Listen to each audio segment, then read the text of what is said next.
Alright, we're about to make a drive shaft redneck style.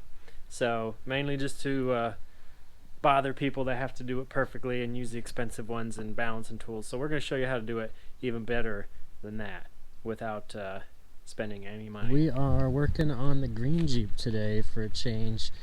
I don't drive this one much anymore, but it's time to get it around because it's got the top on it and a heater, so it's a little better in winter. So it is missing a front drive shaft.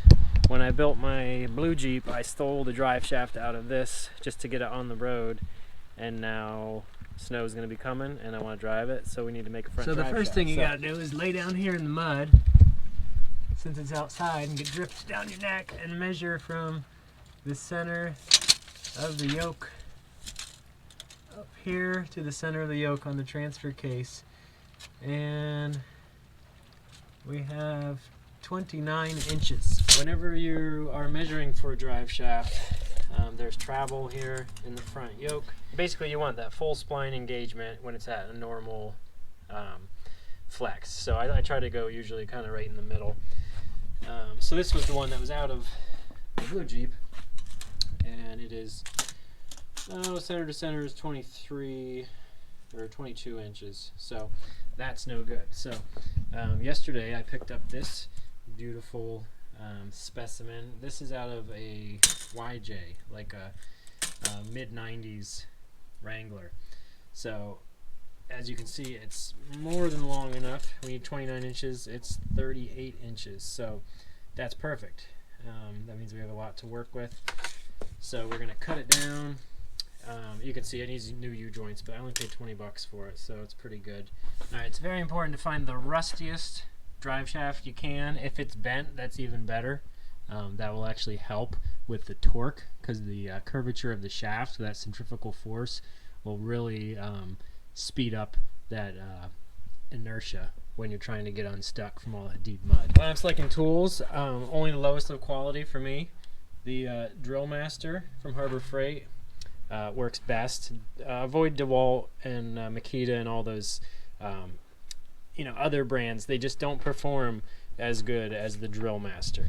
As far as the wheels, I like to use one that's really worn down, and usually one that's cracked a little bit too, because that wobble in the blade makes a bigger groove when you're grinding, and that seems to really help help stuff fly in your face and keep you alert while you're cutting. So I try to cut right in the middle of the existing weld, and you don't want to go too deep. Go as deep as you have to. It's a good lesson to live by.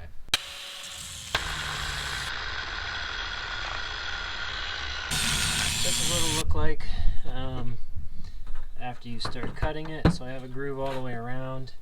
I use the thin cutting wheel, not a grinding wheel, because we really don't want to grind any more material than we have to. Once you have your groove cut, then you take one of these here bangy sticks, and you're going to hit right here and try to push that out, and hit one side and the other. This one's coming out nice.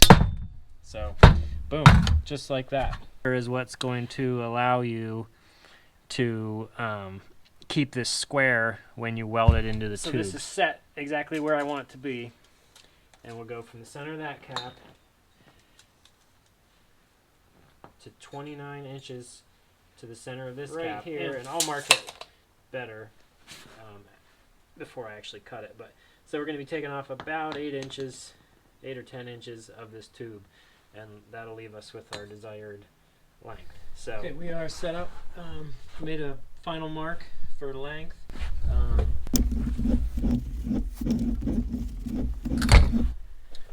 Booyah! So you're always going to be left with a little ridge on here. So I take a half round file and just clean that slide in so that we can make sure it's not. We don't want it like this, because if your drive shaft does that, little socket, little punch, hammer, get these U-joints taken apart. Alright, so we got it all apart. Just a couple tips. Make sure you don't damage this outer ring, because that has your snap ring groove. So you don't want to hit on that part. I use a brass punch, or if you have a socket that fits perfectly, that's even better. But just make sure you don't slide off and peen that, because if you mess up the bore, you're going to have trouble pushing the caps in, which is going to make it really hard, and you're going to end up losing bearings and getting stuck or breaking the caps. They should slide in there, you know, with a firm tap, but not, you shouldn't have to like beat them to death to get them in. And then you won't be able to get your snap ring in because they won't seat far enough, or the snap ring groove will be collapsed.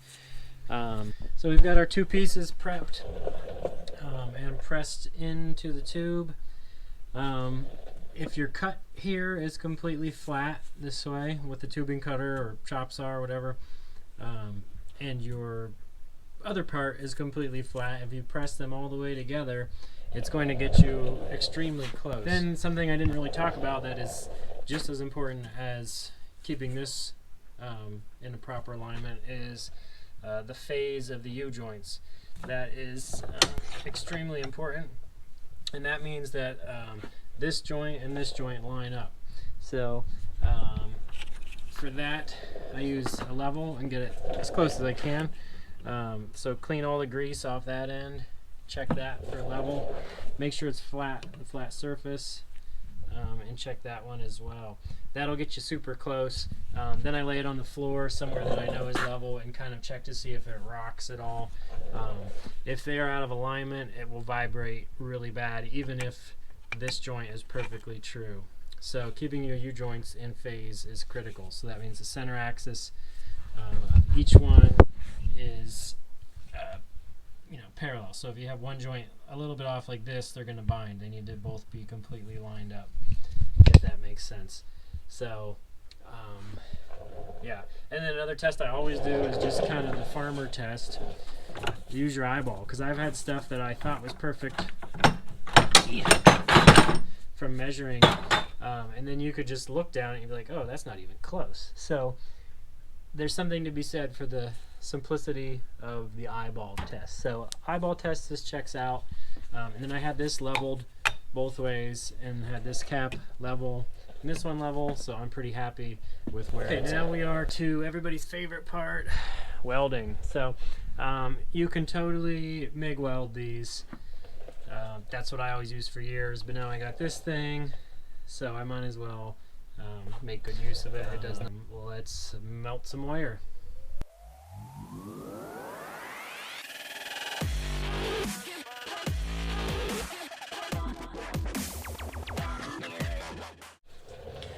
Alright, we are done with the weld. I am not a professional welder, but I get by. I'm sure you want to see it. So you want to make sure you have good heat, because it's kind of an important weld, but make sure you don't have too much heat, because you don't want to blow through the wall of the pipe. If you do it right, hopefully you don't need to grind anything off. And I would recommend, when you're all done, don't recheck any of your measurements or your levels or your phase, because if it's off, you don't want to know. Because then you got to take it all apart and start over. So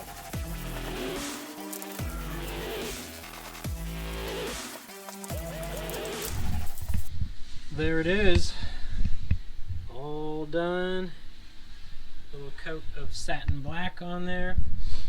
So it's starting to get pretty cold. It's freezing out here. It's raining, but we got it done. So we wanted to end up with 29 inches center to center, so it looks, just kidding, 29 center to center. So that's how you make a redneck drive shaft the improper way, using the improper tools with the improper knowledge and measurement. So main thing to remember there is, when you're all done, don't check anything, just put it in and run it, because if it's off, you'll have to take it apart and do it again, and it'll drive you nuts. All right, if you're interested in seeing how to improperly install a universal joint, let me know in the comments, and we'll do that once the universals get here, and do another video on the install of the drive shaft. A winter project I have, I'm thinking about putting twin front drive shafts in the Jeep. I read somewhere that you can get a lot of extra torque from that, and now that we know how to make one, we'll just make another one and install that too, and maybe do a review and see if we get the extra torque that that twin drive shaft should help with.